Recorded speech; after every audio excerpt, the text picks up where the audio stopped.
Nah, Assalamualaikum Ustaz. Apakah boleh mengikuti ajaran sahabat sedangkan Nabi SAW tidak melaksanakannya?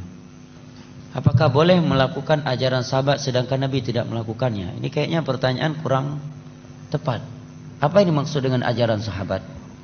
Mungkin maksudnya di sini bagaimana menyikapi syubhat sebagian ahlul bid'ah yang membawa dalil-dalil yang di situ dia menyatakan bahwa bid'ah itu boleh selama hasanah. Buktinya ada beberapa ibadah para sahabat melakukannya sedangkan Nabi belum mengajarkannya. Betul kan? Ini maksudnya. Apa contoh? Banyak katanya. Apa diantaranya? Nabi nggak pernah salat tahajud, nggak pernah salat tahiyatul masjid. Berarti melakukan salat tahiyatul masjid bid'ah dong. Anda yang bid'ah. Kalau bid'ah, maka dari ujung kaki Anda sampai ujung rambut Anda bid'ah katanya. Masya Allah. Udah jelas-jelas dalam Sahih Bukhari dan Muslim dari Abi Qatadah Al-Ansari radhiyallahu anhu terkait salat tahiyatul masjid. Nabi menyatakan, "Idza dakhala ahadukumul masjid fala yajlis hatta yusalli raka'atain." Apabila salah satu di antara kalian masuk ke masjid, jangan dia langsung duduk sampai dia salat 2 rakaat. Ini hadis, kok dibilang bid'ah? Yang namanya hadis Nabi, definisinya kata Imam Ibnu Hajar Al-Asqalani, ma udhifa ila Nabi sallallahu alaihi wasallam min qaulin aw fi'lin aw taqririn aw sifatin khuluqiyyatin aw khalqiyyah. Sesuatu yang dinisbatkan kepada Nabi, ucapan, perbuatan, ikrar atau sifat postur tubuh beliau atau sifat akhlak beliau. Itu namanya hadis. Ini ucapan Nabi, hadis bukan? Hadis kok dibilang enggak ada petunjuk dari Nabi? Salat kurang jelas, hadis perintah lagi. Ya kan? Ada yang mengatakan ada seorang sahabat dalam safar yang ketika beliau salat lalu diakhiri dengan beliau mengakhirkan rakaat salat tersebut dengan surat Qul huwallahu ahad al-Ikhlas dalam sebuah medan perang. Sampai-sampai sahabat pulang melapor kepada Nabi, wahai Rasulullah, si fulan ini amir kami ini dan ru kami ini setiap kali salat mengakhiri rakaatnya dengan surat al-Ikhlas. Maka Nabi memanggil dia, apa sebab kamu melakukannya? Sahabat ini pun menjawab, karena saya cinta kepada surat Al-Ikhlas, karena surat Al-Ikhlas mengandung nama-nama Allah Subhanahu wa taala dan sifatnya. Maka Nabi pun memujinya. Hadisnya dalam Sahih Bukhari atau dalam Sahih Muslim. Katanya di sini ada sahabat melakukan ibadah sebelum Nabi mengajarkannya. Baik. Bilal ibnu Abi Rabah katanya, salat wudu 2 rakaat setelah wudu. Buktinya ketika Nabi bertanya, wahai Bilal, aku mendengar suara teropakmu dalam surga. Amalan apa yang kau lakukan? Dia menjawab, aku tidaklah berwudu kecuali aku salat 2 rakaat. Nah, ini boleh melakukan ibadah sebelum ada dalilnya. Yang penting tujuannya baik. Masya Allah. Orang dengar mantap ini. Buatlah. Kalau seperti itu zuhur 8 rakaat. Tujuannya baik. Siapa yang bisa membawa ayat dan hadis bahwa ada larangan jangan sholat zuhur, bunyinya jangan sholat zuhur lebih 4 rakaat, saya kasih uang. Tapi kalau nggak bisa Anda kasih uang balik. Itu namanya judi, nggak boleh. Ada untung rugi. Ya. Nggak ada kan larangan sholat zuhur lebih dari 4 rakaat. Silakan buka 30 juz Al-Quran. Seluruh kitab hadis nggak ada. Yang ada perintah sholat zuhur mengikuti Rasulullah dan beliau nggak pernah lebih dari 4 rakaat. Adapun 2 hadis tadi, jawaban yang pertama, siapa bilang Nabi tidak menganjurkan salat wudu, salat 2 rakaat setelah wudu? Dalam hadis Bukhari Muslim dari Utsman bin Affan, setelah beliau mempraktekkan sifat salat Nabi, ya kemudian beliau menyatakan, demikian aku melihat Rasulullah sallallahu alaihi wasallam berwudu. Setelah beliau berwudu, beliau menyatakan, man tawaddaa nahwa wudhu'i hadza thumma shalla rak'ataini la yuhadditsu nafsahu fihima illa ghufira lahu ma taqaddama min dzambihi. Nabi menyatakan, barang siapa yang berwudu seperti wuduku ini, kemudian dia salat 2 rakaat dengan khusyuk, tidak melalaikan dirinya dalam 2 rakaat tersebut, melainkan akan diampuni dosa-dosanya telah berlalu. Ini hadis. Dan Nabi udah salat dari semenjak di Mekah. Mungkin nggak Nabi sholat di Mekah tanpa wudhu? Subhanallah. Itulah kalau sudah hawa nafsu yang bermain, jamaah. Jawaban berikutnya, ikrar dari Nabi. Dan ikrar bagian dari hadis. Dan itu di masa wahyu. Adapun sahabat membaca Al-Ikhlas tadi karena beliau mengambil keumuman ayat Allah, faqra'u ma tayassara minal Qur'an, bacalah apa yang mudah dari Al-Qur'an dalam salat. Al-Ikhlas bagian dari salat Al-Qur'an. Lebih dari itu beliau melakukannya di zaman wahyu, di mana agama belum sempurna kecuali setelah Nabi diwafatkan dan diikrarkan, dibenarkan oleh Rasulullah. Anda buat bidah ini siapa yang mikrar ya? Anda sahabat bukan, zaman wahyu bukan, yang mengikrarnya siapa? Rasulullah bukan, Abu Nawas iya. Ya kan?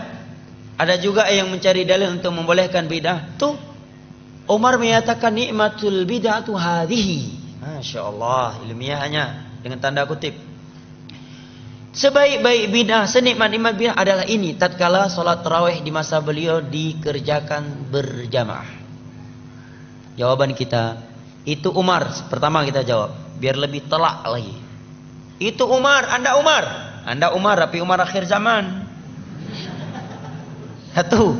Kedua, Umar termasuk khulafa ar-rasyidin yang ada perintah dari Nabi untuk mengikuti sunnah mereka. Tiga. Apakah yang dikatakan oleh Umar itu sama sekali tidak ada di masa Nabi? Hah? Ada, Nabi sholat 3 malam berturut-turut tarawih berjamaah. Kemudian beliau berhenti. Beliau berhenti melakukannya karena khawatir akan diwajibkan kepada umat ini. Sekarang maulid, ada Umar katakan maulid nikmatul bidah hadhihi, sebaik-baik bidah adalah ini. Ada Nabi dan para sahabat di masa itu melakukan maulid walaupun cuma 2-3 kali, kemudian setelah itu kita kerjakan setiap tahun? Gak ada. Jauh sekali kiasnya. Jelas ya? Kemudian ada yang membawa dalil juga, lah Utsman bin Affan itu mengumpulkan Al-Quran 30 juz di masa Nabi kan belum ada. Berarti nggak mesti setiap bidah yang nggak ada di masa Nabi kalau kita lakukan bidah katanya. Jawabannya itu Utsman Pak, Anda Utsman bukan, walaupun nama bapak Utsman tapi Utsman akhir zaman. Kedua, Utsman khulafa ar-rasyidun yang ada perintah khusus dari Nabi untuk mengikuti sunnah mereka. Ketiga, perbuatan Utsman tersebut disaksikan oleh seluruh para sahabat Nabi dan seluruh kaum muslimin di masa itu dan tidak ada yang mengingkarnya, semuanya sepakat. Itulah yang disebut dengan al-ijma' al-muntabit al-qat'i, yang wajib diikuti dan tidak boleh diselisihi. Bidah yang Anda lakukan ini ijma' enggak. Jangankan tingkat internasional, tingkat daerah aja enggak ijma'. Ya kan? Ya, jangankan tingkat internasional, tingkat daerah aja, tingkat kecamatan enggak ijma'. Gimana mau diikuti? Keempat, Utsman bin Affan melakukan hal tersebut ini bentuk merealisasikan keumuman firman Allah, inna alaina jam'ahu wa qur'ana. Kelima, di masa Nabi sudah ada pengumpulan Al-Quran. Beliau mencontohi itu, hanya saya pengumpulan Al-Quran di masa Nabi tidak sempurna 30 juz dalam sebuah mushaf. Kenapa? Karena fasilitas masih terbatas sehingga Al-Quran tertulis di lempengan-lempengan batu, ya, di lembaran-lembaran, di pelepah-pelepah kurma, di dada-dada manusia karena hafalan yang sangat banyak. Kemudian di Parang Yamamah sekian para sahabat ahli Al-Quran, penghafal Al-Quran meninggal dunia. Kemudian juga dalam kejadian Bi'ir Ma'unah 70 sahabat Nabi ahli Al-Quran meninggal dunia. Maka sebelum hilang maka beliau menulis. Jawaban yang keenam, bahwa Utsman bin Affan tidak menambah sebuah ayat yang belum pernah turun kepada Nabi dan tidak pernah mengurangi sebuah ayat yang telah turun kepada Nabi. Al-Quran yang beliau kumpulkan 30 juz itulah Al-Quran yang turun di masa Nabi. Jadi sisi mana ada pembaruannya? Dari sisi mana ada pembaruannya? Berarti pada hakikatnya tidak ada pembaruannya, tetapi yang beliau melakukan adalah sarana masalihul mursalah, sedangkan yang Anda lakukan adalah ritual ibadah, bukan masalihul mursalah. Ya.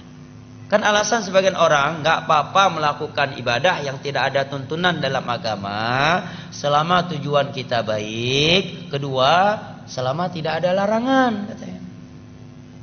Carilah dalil-dalil di atas tadi. Maka itu jawabannya. Kalau ini kaedahnya dalam beragama, maka setiap menit akan keluar bidah baru, ibadah baru. Gak percaya? Ada orang sholat subuh 4 rakaat. Oh ini hari Ahad nih lagi ada tabligh akbar, subuh kali ini 4 rakaat aja lah, kita lagi semangatin. Gak boleh Anda bilang bidah. Kenapa? Karena gak ada larangan. Gak ada larangan. Jangan sholat subuh lebih dari 2 rakaat. Bawa ayatnya, hadisnya. Gak ada. Ya kan? Cuma yang ada dalam Islam subuh hanya 2 rakaat, tidak lebih. Nabi tidak pernah sholat subuh lebih dari 2 rakaat. Dan Allah memerintahkan kita untuk mengikuti Rasulullah dalam bab sholat. Gak ada larangan jangan sholat subuh 2 rakaat. Kalau kaedahnya yang penting baik, selama tidak ada larangan maka boleh, berarti boleh sholat subuh lebih dari 2 rakaat karena nggak ada larangannya dan tujuan kita pun baik. Datang satu orang lagi mau masuk rumah baru, tahiyatul rumah dululah 2 rakaat. Nggak boleh larang. Kenapa? Tujuannya baik dan nggak ada larangan. Nggak ada ayat dan hadis yang berbunyi jangan sholat 2 rakaat ketika mau masuk rumah baru. Nggak ada, ya kan? Yang satu lagi baru beli fortune baru, tahiyatul fortune dulu 2 rakaat lah. Nggak bisa Anda larang. Kenapa? Karena kaedahnya tadi nggak apa-apa melakukan ibadah baru selama tujuan baik dan kedua nggak ada larangannya, nggak ada larangan. Jangan sholat. Ada dalam surah Al-Baqarah jangan sholat 2 rakaat ketika mau naik fortune baru, nggak ada. Berarti setiap detik, setiap menit akan timbul ibadah baru. Makanya sahabat Abdullah bin Mas'ud menyatakan ittabi'u wa la tabtadi'u faqad kufitum. Dalam masalah ibadah, masalah agama ikuti saja apa yang telah ditinggalkan oleh Rasulullah dan para sahabatnya. Jangan membuat bid'ah. Jangan membuat ibadah-ibadah baru. Apa yang mereka tinggalkan untuk kalian itu sudah cukup demi Allah ya jamaah. Demi Allah kalau kita jujur beragama, apa yang sudah ada dalam agama ini demi Allah tidak mampu kita melakukan secara keseluruhan, secara totalitas. Yang sudah ada saja kita tidak mampu melaksanakannya secara sempurna, untuk apa melakukan sesuatu yang tidak ada, yang tidak dianjurkan. Sekarang sebagai contoh zikir, setelah sholat 5 waktu saja sekarang terkadang kita sering lupa zikir, ya kan? Menjelang tidur, zikir menjelang tidur tidak kalah panjangnya dengan zikir setelah sholat 5 waktu. Mendengarkan suara ayam di pertiga akhir malam, ada zikirnya. Gonggongan dengan anjing, ada zikirnya. Bangun tidur ada zikirnya, mau masuk WC ada zikirnya, keluar WC ada zikirnya, ingin mensutuk, ingin melakukan hubungan pasangan suami istri dengan istri ada zikir khusus. Melihat buah-buahan telah matang ada zikir khusus. Datang angin, topan dan semisal dengannya ada zikir khusus. Suara petir ada zikir khusus. Sekian zikir. Ini saja 24 jam ini penuh dengan ibadah zikir. Itu saja udah nggak mampu kita lakukan. Untuk apa mengada-adakan yang tidak ada?